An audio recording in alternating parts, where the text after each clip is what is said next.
consistent with its usual practice of fomenting trouble in Nigeria, Amnesty International has released a report tagged Harvest of Death, 3 years of bloody clashes between farmers and herders in Nigeria, which it has been making the round of media organizations to market.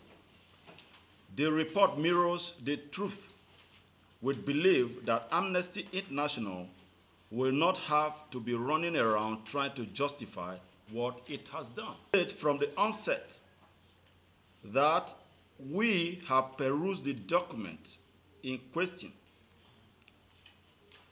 and there is nothing new in it to justify the hype being generated for it through the intense media marketing.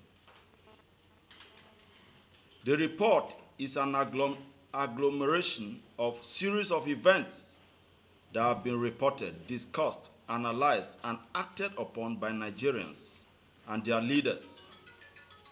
Let us point out here that the incidence of farmers-herders clashes, that is the theme upon which the report is based, has become infrequent, partly because stakeholders are acting on the decisions taken in the aftermath of the gruesome crisis. For the affected communities to have carried on without renewal of hostilities in the period leading to elections is a testimony that something was being done right by those seeking solution to the crisis. When these crises are so managed through dialogue, then there will be no need to draft the Nigerian military to restore order, which leaves troops out of the danger of being cited for human rights violations. Members of the opposing side have been reminded of what they lost in the crisis. The publication of graphic and distressing pictures are targeted at not only stirring up emotions, but also targeted at triggering post-traumatic stress disorders among the affected persons. The staffers of Amnesty International are well aware that once these memories are triggered, that the emotionally charged people will launch reprisals and become the new killers that will reinitiate a cycle of endless killings. The Nigerian military made progress in dealing with the Boko Haram problem the moment the farmers-herders crisis was brought under control. Since they do not have to contend with multiple deployments, they are able to concentrate resources in countering the terrorists. Should this international NGO succeed in provoking fresh attacks with its report, the military will again be deployed to the affected hotspots, only that this time around, the reprisals will be simultaneous across the country.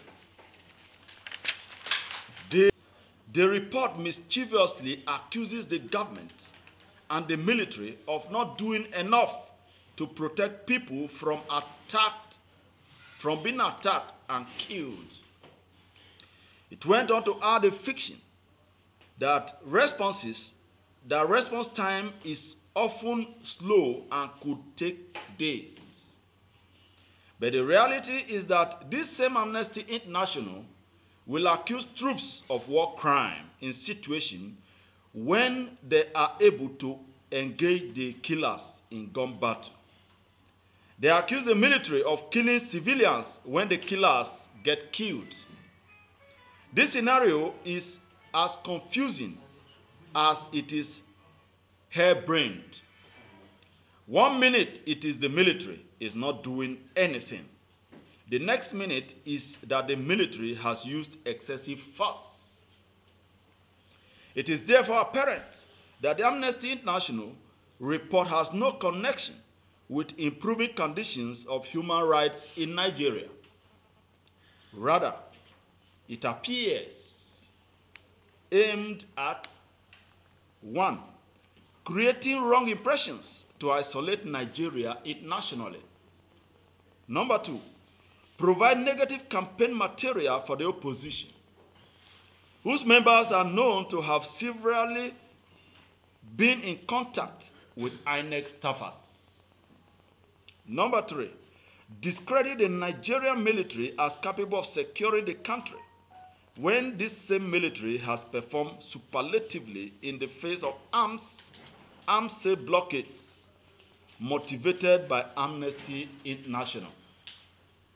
Number 4.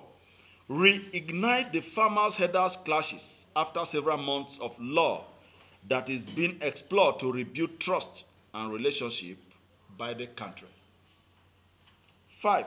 Create a failed nation where Amnesty International can sit back in the armchair to continue writing fictitious reports about their living conditions.